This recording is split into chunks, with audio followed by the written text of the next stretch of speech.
7 leçons sur la vente qui peuvent vous coûter extrêmement cher ou vous rapporter énormément d'argent.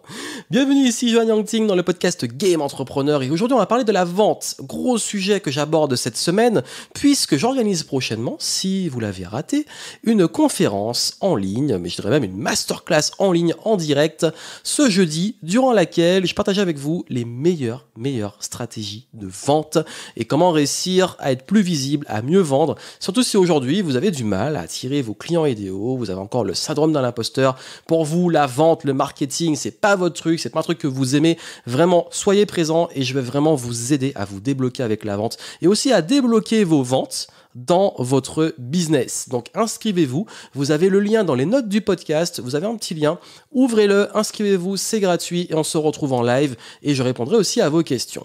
Et vraiment c'est important parce que là je vais vous donner, en attendant justement cette conférence, je vais vous donner 7 leçons que j'ai apprises à la dure sur la vente. D'ailleurs si vous êtes dans le game depuis un petit moment en tant qu'entrepreneur, je suis sûr que ça va vous parler parce que vous l'avez déjà vécu, mais surtout quoi faire, qu'est-ce qu'il y a derrière et comment on gère mieux ça. Et si vous apprenez encore la vente et que vous voulez devenir meilleur en vente parce que vous êtes entrepreneur, souhaitez le devenir, vous allez voir que ça va faire une grosse différence et c'est même contre-intuitif. Ce sont des erreurs que nous faisons souvent parce qu'on a envie on a été éduqué, on a appris comme ça et on fait ça naturellement, mais c'est totalement contre-productif.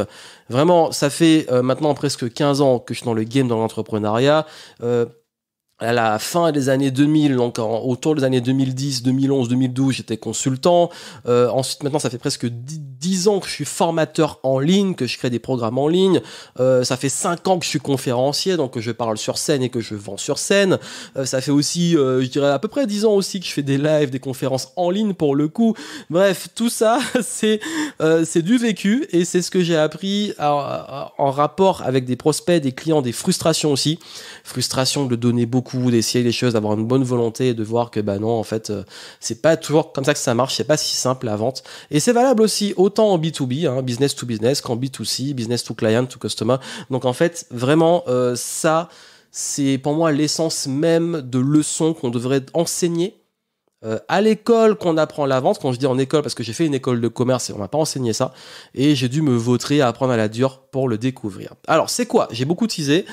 C'est quoi ces grandes leçons sur la vente ? Alors la première, c'est que ça c'est une grosse erreur, mais j'entends souvent, surtout c'est un problème, vous dites mais je suis pas assez visible, j'ai un problème de visibilité, je voudrais être plus visible, je suis dans l'ombre du marché, je suis frustré, je suis bon dans ce que je fais, mais il y a trop de concurrents qui sont visibles et moi personne me connaît, personne me voit, je publie sur les réseaux sociaux, les gens comprennent pas, ils viennent pas, j'ai pas de likes, j'ai pas d'engagement et j'ai du mal à attirer des clients. J'ai un problème de visibilité. Non, vous n'avez pas un problème de visibilité, vous avez un problème de valeur perçue. Vous avez un problème de rayonnement. Vous avez un problème de canal et stratégie de communication. Vous avez un problème d'offre. Un problème d'offre. Alors vous dites, mais non, mais moi, je veux être visible, je veux communiquer et tout. Oui, mais je vous dis, je parle d'expérience. Ça fait maintenant, quand je dis 15 ans que je suis consultant marketing, toutes les boîtes avec qui je travaillais qui disaient que c'est un problème de visibilité, il n'y a pas une sur laquelle j'ai pas dû retravailler l'offre.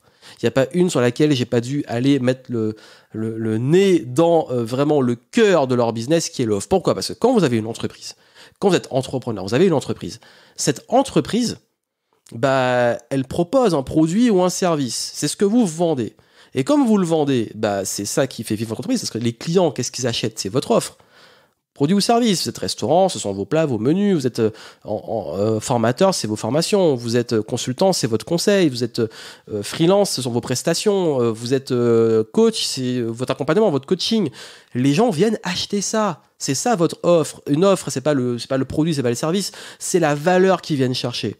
Et le gros problème, c'est que quand cette offre n'est pas irrésistible, qu'elle n'est pas attractive et qu'elle n'est pas claire, la communication n'est pas claire. Et quand la communication n'est pas claire, elle n'est pas impactante. Et quand elle n'est pas impactante, vous n'êtes pas visible.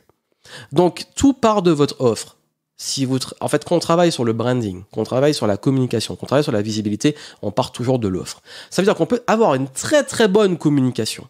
On peut avoir un très bon marketing, mais si l'offre est pourrie, ça ne tient pas longtemps. Pourquoi ? Parce que en fait, en bon marketing, ça ne rattrape pas une offre pourrie. Je parle sur le long terme parce que vous pouvez me donner plein d'exemples, je sais, et moi aussi je pourrais en donner. Le seul truc, c'est aussi sur le très très long terme, je parle, au bout d'un moment, les clients, la réputation, elle se fait. Et je suis sûr que vous êtes quelqu'un qui avait envie de bien faire, d'avoir une bonne réputation, de ne pas la griller, donc de créer de la confiance. Donc si aujourd'hui vous voulez vraiment avoir un vrai impact, il est essentiel et important de pas juste vous focaliser sur la visibilité, mais sur votre entonnoir. Et l'entonnoir, la fin, c'est votre offre. Les gens, ils achètent, et après, vos clients, ils sont fidèles, ils reviennent, ils parlent de vous. L'entonnoir, c'est ça. Et pour qu'un entonnoir soit rentable, il faut que, quoi qu'il arrive, là où vous amenez les gens soit clair. Parce que trop de débutants, ils veulent être visibles, mais ils n'ont pas encore d'offre, ils n'ont rien à vendre, ou des gens qui ont une offre qui est pas claire, veulent communiquer, et du coup, comme c'est pas clair, ils savent pas comment communiquer. La cohérence part toujours de votre offre. Donc, cette première leçon, c'est que vous devez toujours focaliser sur votre offre, la rendre irrésistible, rayonnante, unique, la différencier et bien entendu, ensuite, à partir de ça, avoir une stratégie de communication intelligente pour attirer et amener les gens vers votre offre. Durant la conférence, je vais vous expliquer tout ça et vous allez comprendre le processus et comment ça se passe aussi dans la tête de vos prospects et donc futurs clients. Deuxième leçon, c'est que vos meilleurs clients sont ceux qui respectent votre valeur et vous font vraiment ressentir de la gratitude, de la reconnaissance. Si aujourd'hui vous ne vous sentez pas reconnu à votre juste valeur, c'est que vous ne ciblez pas forcément les bons clients ou alors que vous ne faites pas vraiment ce qui est pertinent. Pourquoi ? Parce qu'on parle souvent de nos clients idéaux. On parle souvent d'attirer les bons clients, les gens qui vont vous payer. Ben oui, qu'est-ce qu'un client idéal ? Qu'est-ce qu'un bon client ? C'est quelqu'un qui comprend ce que vous faites, qui est aligné avec ce que vous faites, qui reconnaît votre valeur et qui va être content quand vous allez travailler avec lui. En fait, vous êtes responsable de la clientèle que vous attirez. Votre positionnement, votre communication, votre stratégie, ça va attirer des personnes. Et si, au bout d'un moment, vous ne vous sentez pas reconnu, vous avez l'impression que vous avez de la confiture au cochon ou que vous n'êtes pas payé à votre juste valeur, c'est que vous avez fait une erreur de ce côté-là. Et donc, vraiment, ne vous trompez pas de clientèle. Soyez au clair sur qui vous ciblez. Soyez au clair sur qui vous servez et qui vous ne servez pas. Trop souvent dans ma vie, j'ai eu des problèmes où j'ai voulu vendre à tout prix. Surtout dans les périodes où c'est un petit peu plus creux, on dit bon, j'ai besoin de clients. Et là, on cède facilement à des clients qui on n'aurait pas accepté. On sent que c'est pas le bon client. On sait que il y aura beaucoup de friction. On sait que voilà, c'est le genre de personne qui prend pas ses responsabilités, qui ne fait pas nous sentir aussi. On a beau tout faire, ça marche pas parce que ça nous concerne pas. Il y a des choses qui n'ont pas de notre responsabilité. Et du coup, on n'est pas bien. On se dévalorise. On n'est pas au top. Et du coup, on perd le sens et le kiff du business. Donc, s'il y a un doute sur des clients que vous ne sentez pas, c'est qu'il n'y a pas de doute. Et surtout, suivez votre intuition. Ne ciblez pas n'importe qui. Et soyez vraiment, et ça c'est la deuxième leçon, soyez vraiment au clair sur qui sont vos clients idéaux, qui vous servez, et surtout qui vous ne servez pas. Parce que l'ego voudra dire oui, mais j'ai perdu de la vente, tous ces gens-là, ils vont chez la concurrence, mais est-ce que c'est vraiment les clients que vous voulez ? C'est une vraie question à vous poser.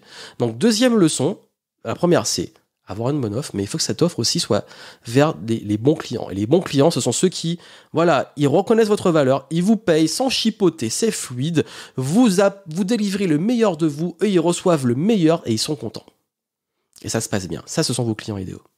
Parce que vous avez plaisir à les servir. Troisième leçon, ne vous trompez pas de stratégie. Soyez sûr que vos efforts marketing et en vente soient orientés vers les habitudes, besoins et état d'esprit de vos fameux clients idéaux. Je suis vraiment choqué de voir autant d'entrepreneurs mettre plein d'efforts en tirant à côté de leur cible, en suivant des stratégies, parce que c'est à la mode, on leur a dit, il faut que tu ailles sur tel réseau social, il faut que tu fasses comme ci, il faut que tu fasses comme ça. Et du coup, ils se mettent à utiliser des stratégies de masse sur des offres haut de gamme, ou alors des stratégies haut de gamme sur des offres de masse, où ils font de la communication sur des canaux où ne sont pas leurs clients, parce qu'on leur a dit que c'est à la mode et que c'est cool, où ils font une communication qui n'est pas du tout adaptée et attractive pour leur client type. Bref, il y a plein d'erreurs dans ça. Parce que vous voyez beaucoup de marketeurs, j'en suis sûr, qui vous donnent plein d'astuces, plein de techniques, plein de trucs, de conseils en marketing. Mais ces gens-là, en fait, ils ont qu'une façon de faire. Ils sont bornés et ils ont estimé que en ce moment, il faut aller sur TikTok, il faut aller sur la pub, il faut faire ça, il faut faire cela. Méfiez-vous de aujourd'hui. Ça, c'est le truc qui marche, c'est le truc sur lequel il faut mettre votre focus. Ça, si on vous dit ça, c'est que c'est un warning. Pour moi, en fait, il y a plein de façons de faire du marketing et la bonne façon, c'est celle qui est cohérente avec votre offre, votre zone d'excellence, là où vous êtes, votre entreprise, où vous êtes le meilleur pour communiquer et là où sont vos clients idéaux. Et quand les trois s'assemblent, là, vous êtes laser focus sur le bon levier. Ne vous trompez pas de stratégie. Ensuite, ne baissez pas vos tarifs devant une demande de rabais. Jamais. Ne baissez jamais vos prix. Vraiment, ça c'est un conseil que je vous donne, une leçon très importante. Ne vous dévalorisez jamais. Parce que quel signal vous envoyez ? Vous avez un tarif, vous avez fixé un prix, un prospect vous dit « Ah mais c'est trop cher » ou voilà, je vais pas acheter comme ça. Et vous, qu'est-ce que vous faites ? Vous baissez ce prix. Et quel signal vous envoyez si ce n'est « En fait, j'avais surévalué ce que ça vaut ». C'est le pire signal en termes de valeur perçue que vous pouvez faire sur votre marché. Pareil, si vous pensez que créer une offre moins chère quand vous avez du mal à vendre une offre plus chère vous fera avoir plus de clients, vous allez déchanter. Vous allez voir que la majorité des gens, s'ils sont pas prêts à mettre beaucoup, ils sont pas forcément prêts à mettre un peu moins. Donc, est-ce qu'il ne faut pas focaliser sur vraiment les clients idéaux prêts à vous payer le bon prix, le prix plus élevé, que perdre votre temps sur des gens qui paieront jamais ?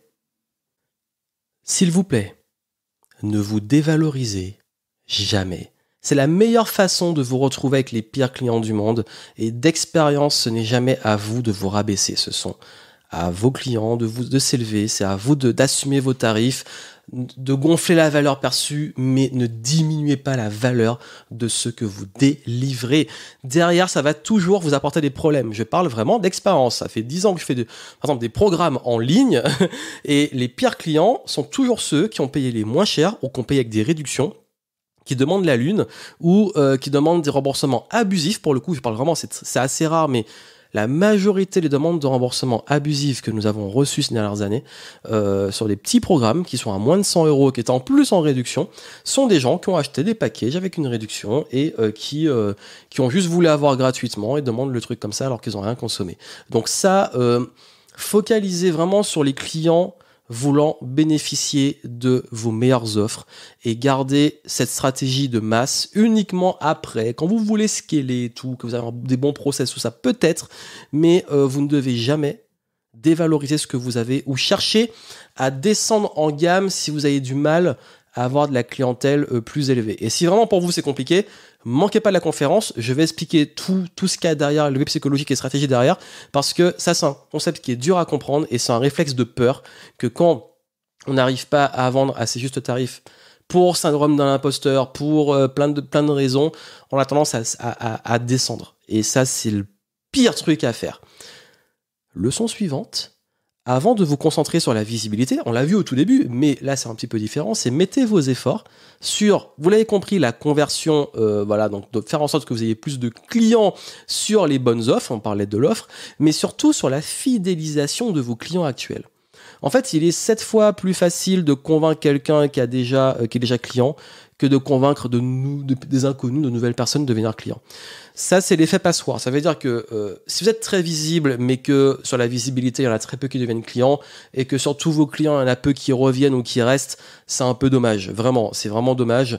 Et je crois qu'on veut tout le temps être visible, on se dit, mais ça c'est le mot qui vient tout le temps, la visibilité, c'est tout le temps ça, mais en fait quand on creuse, avec la même visibilité que vous avez aujourd'hui, vous pouvez avoir 7 fois plus de résultats, donc autant multiplier déjà par 7 avec ce que vous avez, et ensuite multiplier par des bons efforts de visibilité qui sont sur un effet levier, parce que les fondamentaux, les bases que vous avez sont solides et convertissent mieux. Ça veut dire que là, en fait, faut toujours prendre les choses à l'envers. Et le problème en business, c'est que beaucoup de personnes pensent le prendre à l'endroit, alors qu'au final, c'est à l'envers. Mais il faut le prendre à l'envers dans ce qu'on pense intuitif. On pense souvent visibilité, conversion, fidélité. Mais en fait, c'est le contraire. C'est d'abord booster conversion et fidélité. Donc fidélité, conversion. Comment vraiment faire en sorte que les clients restent, qu'ils achètent plus facilement, etc. Et ensuite, booster la visibilité. Et là, c'est un effet levier qui est énorme. Également, vous allez sûrement constater que les personnes qui ne sont pas prêtes à payer et avec qui vous devez forcer pour vendre sont aussi vos pires clients. On dit souvent, ouais, la force de vente, il faut closer, il faut y aller. Mais oui, mais est-ce que c'est toujours pertinent? Est-ce que quand vraiment les choses sont trop compliquées, que la personne ne vous fait pas confiance, que vous mettez autant d'efforts, est-ce que ça vaut vraiment le coup? Et moi, j'ai une approche de la vente qui est très différente, qui est que t'as pas confiance, je dois forcer pour te convaincre, bah, je force pas, je lâche prise, tu fais ce que tu veux.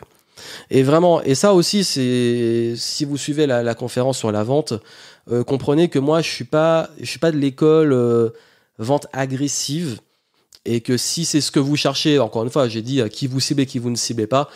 Si vous, c'est ce que vous cherchez, vous risquez d'être un petit peu déçu. Je pense qu'il y en a qui font ça mieux que moi. Et si vous voulez des trucs vraiment agressifs, vraiment de closing, même à froid et tout, moi, c'est pas mon approche. Mon approche, moi, c'est asseoir son autorité, avoir un rayonnement, une confiance qui attire des clients idéaux, et ces personnes ont envie de bosser avec nous, et les choses se font de façon fluide. Il y a les objections, je dis pas qu'il n'y en a pas, il y a des frictions, mais ces frictions, elles se traitent et elles sont basées sur des choses qui sont saines, que j'enseigne dans les programmes sur la vente et dont je vais parler un peu pendant le webinaire. Mais ces frictions-là, elles sont normales. Par contre, vraiment, le truc, et là je parle vraiment de la grosse méga friction, le truc c'est carrément un mur, quoi. C'est un mur, c'est une montagne. Il faut vraiment, vraiment convaincre la personne et elle se met en position de le client est roi et tout. Pour moi, pour le coup, là, c'est un red flag, c'est warning, c'est attention, bon, vigilance. Est-ce que ça vaut vraiment le coup? Parce que généralement, comme je vous dis, quand vous arrivez à avoir vraiment une bonne stratégie, vos clients idéaux font que les choses sont fluides. Et si c'est pas fluide, ce sera fluide après. Je dis pas qu'à quelqu'un avec qui il y a beaucoup de friction après, il n'y a pas de client et tout, etc. Je dis juste que il n'est pas toujours intéressant et c'est vraiment la leçon de forcer la vente. Parce que trop de forcing, c'est des problèmes qui arrivent derrière en cascade, parce que la personne, elle va toujours remettre en question la confiance, vous le savez, une relation qui commence avec des gros problèmes de confiance, elle n'est jamais très solide. Et dernière leçon, c'est que si vos prospects préfèrent aller chez la concurrence, vous avez deux choix.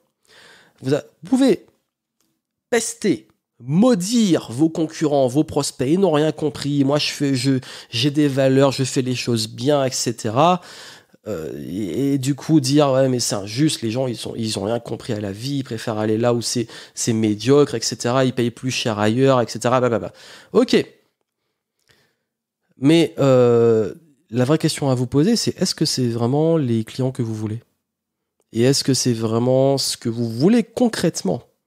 Ça veut dire que quand les gens vont chez la concurrence, soit vous pestez, soit vous vous dites, ok, c'est peut-être pas le type de clientèle que je veux. Et puis surtout, si ce sont les clients que je veux, ben comment je peux élever mon game? Comment je peux mieux les servir? Comment je peux me différencier? Comment je peux prendre mes responsabilités et me dire, ok, si au bout d'un moment, il y a mon ego qui prend, ok, c'est une chose. Mais par contre, bon, si c'est vraiment pas la clientèle que je veux, c'est pas grave, je focalise sur mes clients idéaux, on y revient toujours. Par contre, si vraiment, là je me dis, mince, c'est des gens que je pourrais vraiment aider, mais là, ils préfèrent aller sur concurrence, qu'est-ce qui fait qu'ils vont ailleurs et comment moi je peux devenir meilleur? Comment je peux améliorer ma force de vente? Comment je peux devenir plus persuasif? Comment je peux mieux rayonner en restant moi-même, en restant cohérent avec qui je veux servir, mes valeurs, mon business, mon offre, et pouvoir, les prochaines fois que des prospects viennent comme ça, les convaincre que chez moi, c'est mieux. Oui. Et moi, je vous le souhaite, c'est que si ce que vous faites est vraiment, vous êtes bon dans ce que vous faites et ce que c'est bien, c'est plutôt dans l'intérêt de vos clients de venir chez vous. Si vraiment vous êtes bon dans ce que vous faites. Donc, plutôt que de maudire, pester, etc., prenez simplement vos responsabilités et dites-vous, ok, moi, comment je peux élever le game? Comment je peux devenir meilleur en vente? Comment je peux avoir plus d'impact? Comment je peux rayonner? Qu'est-ce que je ne fais pas que je peux faire, mais avec vos limites d'éthique et de valeur? Encore une fois, il arrive qu'on ait des croyances qui soient...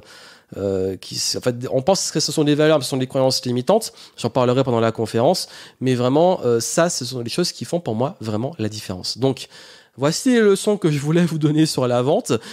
C'est du vécu et du coup, bah, vraiment, si c'est un sujet qui vous intéresse et que vous voulez vraiment devenir meilleur en vente et comprendre aussi des bases sur ça, manquez pas ma prochaine conférence. Vous avez le lien, comme j'ai dit, dans les notes du podcast. Inscrivez-vous, c'est gratuit et vous aurez mes meilleurs secrets sur la persuasion, sur la vente, en restant toujours vous-même, en restant dans votre éthique, dans vos valeurs, mais en étant vigilant sur le fait qu'on va pas réinventer la roue et surtout qu'on va pas réinventer la psychologie humaine. humaine. Donc, parce que la vente, c'est la psychologie. Donc, rendez-vous durant ce live. Je vous souhaite plein de succès, plein de réussite dans vos business et j'espère que nous aurons l'occasion d'échanger à travers ce prochain live et surtout, quoi qu'il arrive, je vous souhaite plein de succès.